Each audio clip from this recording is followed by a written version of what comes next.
நஹ்மதுஹு வ நுஸல்லி அலா ரசூலில் கரீம் அம்மா பஅத். நாங்கள் இந்த நல்ல அமல்கள் செய்ய நேர்வழி காட்டிய அல்லாஹ்வுக்கே புகழ் அனைத்தும். அஸ்ஸலாமு அலைக்கும் வரஹ்மத்துல்லாஹி வபரகாத்துஹு. ரமலானின் சிறப்புகள். ரமலான் மாதம் முஸ்லிம்களுக்கு மாபெரும் அருட்கொடையாகும். இம்மாதம் நன்மைகளும் பரக்கத்துகளும் பொறுமையும் நன்றிகளும் அடங்கிய மாதமாகும். எண்ணற்ற சிறப்புகள் இம்மாதத்தில் பொதிந்துள்ளன. இம்மாதத்தின் ஒவ்வொரு நொடியும் பொக்கிசமாகும். நபி ஸல்லல்லாஹு அலைஹி வஸல்லம் அவர்கள் கூறினார்கள், எவர் ஒருவர் அல்லாஹ்வின் பொருத்தத்தை நாடி நோன்பு நோக்கிறாரோ அவருடைய முகத்தை அல்லாஹ் தஆலா நரக நெருப்பில் இருந்து 70 ஆண்டுகள் தூரமாக்குகிறான் என கூறினார்கள். இன்னும் நபி ஸல்லல்லாஹு அலைஹி வஸல்லம் அவர்கள் கூறினார்கள், எவர் ரமலானில் இறை அச்சத்துடன் நன்மையை நாடி தராவை தொழுவாரோ அவருடைய முந்தைய பாவங்கள் மன்னிக்கப்படுகின்றன என்று கூறினார்கள். இது அல்லாஹ்விடத்தில் பரக்கத் பொருந்திய மாதம். இன்னும் நபி ஸல்லல்லாஹு அலைஹி வஸல்லம் அவர்கள் இந்த மாதத்தை ஷஹ்ரும் முபாரக், பரக்கத் பொருந்திய மாதம் என்று கூறினார்கள். இந்த மாதத்தில் வானத்தின் கதவுகள் திறக்கப்படுகின்றன, நரகத்தின் கதவுகள் பூட்டப்படுகின்றன, ஷைத்தான்கள் விலங்கிடப்படுகிறார்கள். இன்னும் அல்லாஹ் கூறுகிறான், ஆதமுடைய மகன் செய்யும் அனைத்து செயல்களும் அவனுக்குரியது, நோன்பை தவிர. ஏனென்றால் அது என்னுடையது, நான் தான் அதற்கு கூலி கொடுப்பேன். ஏனென்றால் அவனுடைய ஆசைகளையும் இச்சைகளையும் அவனுடைய உணவையும் பானத்தையும் எனக்காக விடுகின்றான். எனவே அதற்கு நானே கூலி கொடுப்பேன் என அல்லாஹ் தஆலா கூறுகிறான். நோன்பு ஒரு கேடயமாகும். நோன்பு இந்த உலகத்தில் ஆசா பாசங்களிலிருந்து பாதுகாக்கிறது. இன்னும் ஷைத்தானின் தூண்டுதலிலிருந்து பாதுகாக்கும் ஒரு கேடயமாக இருக்கிறது. இன்னும் மறுமை நாளில் நரக நெருப்பில் இருந்து பாதுகாக்கும் ஒரு கேடயமாக இருக்கிறது என நபி ஸல்லல்லாஹு அலைஹி வஸல்லம் அவர்கள் கூறினார்கள். இன்னும் நபி ஸல்லல்லாஹு அலைஹி வஸல்லம் அவர்கள் கூறினார்கள், நோன்பாளிக்கு 2 சந்தோஷம் உண்டு.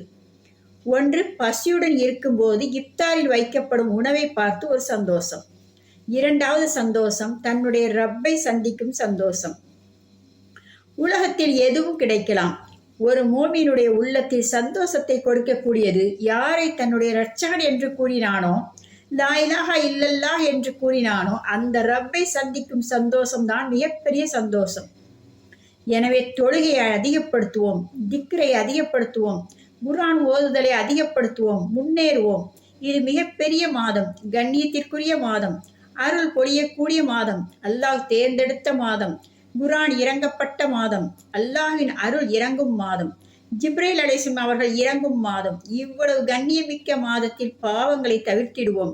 தொழுகையை அலட்சியமாக விடுபவர்கள் தொழுகையை பேணி பாதுகாப்போம். காய்ந்து போன நம் நாவை திக்ர்களால் ஈரப்படுத்துவோம். நன்மையில் முந்திக் கொள்வோம். அல்லாஹ்விடத்தில் விடுதலை பெறக்கூடிய மனிதர்கள் இருக்கிறார்கள். இம்மாத ஒவ்வொரு இரவிலும் சில மனிதர்கள் நரகத்திலிருந்து விடுதலை அளிக்கப்படுகிறார்கள். இந்த 29 அல்லது 30 இரவுகளில் ஏதேனும் ஒரு இரவில் அந்த பாக்கியம் நமக்கு கிடைத்துவிட்டால் நாம் வெற்றி அடைந்து விட்டோம். அதற்கு பிறகு தோல்வி கிடையாது, அதற்கு பிறகு கேவலம் கிடையாது, அதற்கு பிறகு இந்த உலகத்தில் இழிவு கிடையாது. எனவே ஒவ்வொரு இரவிலும் ஓதுவோம், தொழுவோம். நபி ஸல்லல்லாஹு அலைஹி வஸல்லம் அவர்கள் கூறினார்கள், நாளை மறுமையில் நோன்பும் குர்ஆனும் நமக்காக பரிந்துரை செய்யும். குர்ஆன் கூறும், யா அல்லாஹ், இவன் தூக்கத்தை விட்டுவிட்டு என்னை ஓதினான், என்னுடைய சாட்சியை ஏற்றுக்கொள், என்னுடைய பரிந்துரையை ஏற்றுக்கொள் என்று கூறும். இன்னும் ரமலான் கூறும், யா அல்லாஹ், இவன் தன்னுடைய ஆசையை விலக்கி வைத்தான், குடிப்பை பானத்தை தவிர்த்து கொண்டான் என என் பரிந்துரையை ஏற்றுக்கொள் என்று கூறும். இந்த 2 பரிந்துரையும் ஏற்கப்படும். இன்னும் நபி ஸல்லல்லாஹு அலைஹி வஸல்லம் அவர்கள் கூறினார்கள், சுவனத்தின் வாசல்களில் ஒரு குறிப்பிட்ட வாசல் உண்டு, அதன் பெயர் ரய்யான் என்பதாகும். மறுமை நாளில் இவ்வாசலின் வழியாக நோன்பாளிகள் மட்டுமே நுழைவர், வேறு யாரும் அதில் பிரவேசிக்க முடியாது. அந்நாளில் அல்லாஹ்வுக்காக நோன்பு நோற்ற அடியார்கள் எங்கே என்று அழைக்கப்படும். அதனை செவியுற்றதும் அவர்கள் எழுந்து செல்வார்கள். அவர்கள் இன்றி வேறு யாரும் அதன் வழியாக நுழைந்துவிட முடியாது. அவர்கள் நுழைந்து சென்றதும் அதனை மூடப்படும். பின்பு எவரும் அதில் நுழைய முடியாது. எவர் நோன்பிருக்கும் நிலையில் பாவத்திலிருந்து தவிர்த்திருக்கவில்லையோ, பொய் பேசுகிறாரோ, பிறரை பற்றி புறம் பேசுகிறாரோ, இப்படிப்பட்ட மனிதருக்கு நோன்பிற்காக நன்மைகள் கிடைக்காது என நபி ஸல்லல்லாஹு அலைஹி வஸல்லம் அவர்கள் கூறினார்கள். எனவே நாம் வீணான விஷயங்களை தவிர்த்திடுவோம், வீணான பேச்சுகளை தவிர்த்திடுவோம், நல்ல அமல்கள் நிறைய செய்வோம். நாம் நம்பிக்கை இழக்க வேண்டாம். இந்த மாதத்தில் நம்பிக்கையுடன் நம்முடைய தேவைகளை கேட்போம். நாம் இறை எச்சத்துடன் அல்லாஹ்வை நெருங்கும் போது அவன் மிக மகிழ்ச்சி அடைகிறான். கடந்து போன ரமலானில் நம்முடன் இருந்தவர்கள் இந்த ரமலானில் இல்லை. அடுத்த ரமலானில் நாம் இருப்போமா? யோசிப்போம். இந்த ரமலான் நமக்கு கிடைத்துள்ளது, பயன்படுத்திக் கொள்வோம். அதிகம் அதிகம் ஓதுவோம், அதிகம் அதிகம் திக்ர் செய்வோம், அதிகம் அதிகம் பாவ மன்னிப்பு கேட்போம். அல்லாஹ் மிக பெரும் கிருபையாளன்.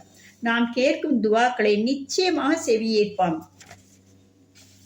இன்னும் நம் தேவைகளை நிச்சயமாக நிறைவேற்றுவான். இன்னும் நம் பாவங்களை நிச்சயமாக மன்னிப்பான் இன்ஷா அல்லாஹ். அல்லாஹ் தாலா நம் அனைவருக்கும் ரமலானை நன்முறையில் கழிக்கும் ஆற்றலை வழங்கி நமது நல் அமல்களை ஏற்பானாக. இன்னும் நம் துவாக்களை கபூல் செய்வானாக. ரப்பனா ஆத்தினா மின் லதுன்க ரஹ்மத்தன் வ ஹய்யிப் லனா மின் அம்ரினா ரஷதா. எங்கள் இறைவா, உன்னிடமிருந்து தனிப்பட்ட ரஹ்மத்தை எங்களுக்கு வழங்குவாயாக. எங்கள் காரியத்தை பலனுள்ளதாக எங்களுக்கு சீர்திருத்தி தருவாயாக. வாஹிர் தஅவானா அனில் ஹம்துலில்லாஹி ரப்பில் ஆலமீன்.